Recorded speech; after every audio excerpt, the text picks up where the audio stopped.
Ce vase-là représente plus mon ancienne vie, la vie quand j'étais plus jeune.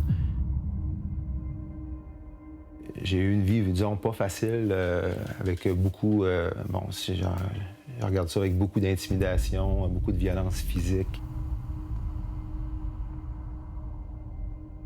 Le trou représente le fait que j'étais comme un puits sans fond. J'avais constamment besoin d'amour, puis j'avais besoin vraiment que les gens autour de moi m'aiment, parce que j'ai été, disons, plutôt démoli là, par certaines agressions. J'ai été agressé sexuellement, j'ai été violenté. Fait que le côté évasé du vase représente le côté où est-ce que je me sentais vraiment comme écrasé par la vie que j'avais à ce moment-là.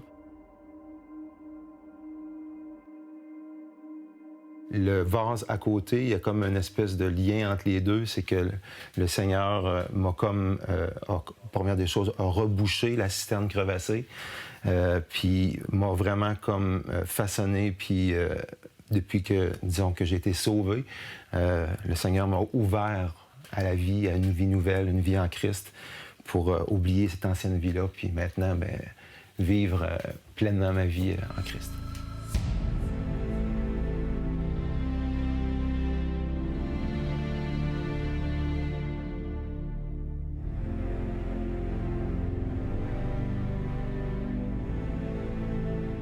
Alors, bonjour, Stéphane Gagnon. Bonjour, Stéphane, François. on se connaît depuis longtemps, oui. Mais tu es là pour un peu raconter ton histoire aujourd'hui. Puis j'aimerais ça que tu commences avec comment tu as été mis en contact, là, pour ceux qui nous écoutent, avec l'Évangile. Oui, ça, je sais pas, je devrais nommer son nom, mais c'est toi, François. Je me souviens, il y a environ une vingtaine d'années, si c'est pas un petit peu plus, tu étais venu à la maison, puis moi, j'étais vraiment très, très fermé. Je voulais rien savoir. J'avais tellement l'impression que tu étais dans les témoins de Jéhovah, puis je voulais pas que quelqu'un rentre dans notre vie puis nous dise comment gérer notre vie. Puis à ce moment-là, j'avais beaucoup... c'était de l'indifférence que j'avais par rapport à ce que tu apportais à la maison. Je me rappelle aussi, je t'avais donné des cassettes DVD ou des DVD de l'heure de la bonne nouvelle, puis vous les écoutiez jamais. C'est vrai, t'as raison. Non, vraiment, moi, je voulais vraiment rien savoir. C'est mon épouse, vraiment, qui, elle, était plus intéressée à ce que tu amenais. Puis c'est pour ça que mon indifférence, au début, s'est transformée en inquiétude, parce que je voyais bien la progression de mon épouse à travers les fois où tu venais à une grande visite. Mais comme tu le sais, on a fini par déménager. Puis moi, à ce moment-là, j'avais vraiment l'impression que ça mettait un terme à nos rencontres, là. Un an après être déménagé, je me souviens encore très bien, moi puis mon épouse, on était en train de parler ensemble, puis en même temps, on ressentait comme un vide intérieur. On savait que ce vide-là avait aucun lien avec l'argent ou les possessions matérielles, mais on se doutait très fortement que c'était un vide spirituel. Pourquoi? Parce qu'on s'ennuyait du grand tannant qui venait nous voir v'là un an, qui parlait du Seigneur, puis qui parlait de l'Évangile. Puis, tu sais quoi? Une semaine à peu près plus tard, sans le savoir, de façon tout à fait inattendue, c'est François Fréchette qui nous rappelle. Écoute, moi, le Dieu m'avait mis à cœur de vous appeler. Tu sais, j'ai dit, je les appelle, puis je vais les voir. Je savais que vous restiez, dans quelle ville vous restiez. Mais tu sais, puis là, tu sais, Dieu avait parlé. Puis là, moi, j'interviens, mais je pense que Dieu m'a parlé aussi pour que je vous rappelle. Tu sais, moi, dans mon cœur, c'est comme ça s'est passé. Écoute, nous autres, on n'avait aucun moyen de te rappeler. On savait pas où tu restais où. On savait pas ton numéro de téléphone. Fait que nous, on était juste comme déçus de pas pouvoir se reparler. Mais je me souviens, quand tu nous as rappelés, on était tellement contents. Puis je me souviens encore, qu'est-ce que tu m'avais dit au téléphone? Tu m'avais dit, quand j'ai répondu, tu m'avais dit, est-ce que c'est Stéphane? Puis j'avais dit oui. Puis là, tu m'avais dit, c'est François Fréchette. Puis j'avais dit, hey, Roxane, c'est François. Je me rappelle, la réaction était vraiment comme waouh! Oui. Puis c'était clair, j'allais retourner chez toi. Oui, puis justement, suite à cet appel-là, on avait établi qu'on devait se revoir. Puis je sais pas si tu te souviens, mais on avait commencé à suivre le cours de la bonne nouvelle. Le cours qui devait durer 11 semaines, mais qui en a duré 22 avec mes questions interminables, puis à laquelle tu as répondu vraiment patiemment. Puis heureusement, d'ailleurs, que tu y as répondu patiemment, parce que c'est suite à cette formation-là que mon épouse a donné sa vie à Dieu. Moi, comme d'habitude, un peu plus lent. Je savais que tu n'étais pas vite.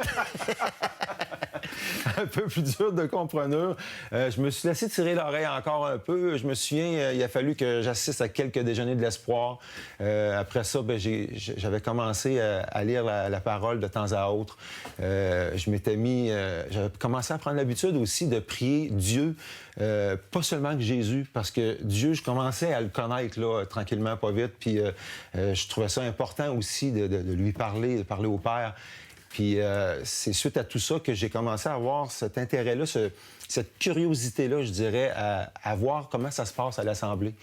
Puis après quelques visites à l'Assemblée, c'est là que j'ai décidé d'arrêter de remettre à demain ce que je pouvais faire maintenant, de donner ma vie à Dieu. Puis ça s'est passé à l'été 2004. Lors d'une partie de pêche avec mon père puis mes 2 enfants. Je me souviens, j'en avais profité pendant que mon père avait traversé la rivière. Je m'étais retrouvé comme toute seule. Puis c'est là que j'ai donné ma vie à Dieu puis que je lui ai demandé pardon là, pour mes péchés. Ah ouais. Puis qu'est-ce que ça l'a changé après? Qu'est-ce que ça a fait? J'imagine qu'il y a eu quand même un impact de cette décision-là. Il y a eu un très gros impact parce que moi, tout au long de ma jeunesse, aller jusqu'à ma transformation, jusqu'à ce que je donne ma vie à Dieu, j'avais une peur terrible de la mort. Puis le passage de Jean 3,16, c'est un passage qui me tient beaucoup à cœur parce que ça dit « Car Dieu a tant aimé le monde qu'il a donné son Fils unique afin que quiconque croit en lui ne périsse point, mais qu'il ait la vie éternelle. » Fait qu'en gros, moi, ce que ça venait me dire, c'est que, écoute Stéphane, si tu crois en mon Fils, je te promets que tu vas avoir la vie éternelle. Puis moi, là, ça venait m'apporter une paix intérieure incroyable parce que je savais maintenant que la mort, c'était pas la fin de tout, mais c'était le début d'une nouvelle vie en Christ. Quel bonheur que de faire partie de la famille, de la grande famille de Christ. Ah, c'est bon. Hey, Stéphane, je te remercie beaucoup parce que je sais qu'est-ce que tu as vécu, puis j'apprécie tellement toujours à t'entendre parler de ces choses-là. Ça me fait vraiment un beau plaisir. Puis je te remercie d'avoir fait cette entrevue avec moi. Je te remercie à toi de m'avoir invité.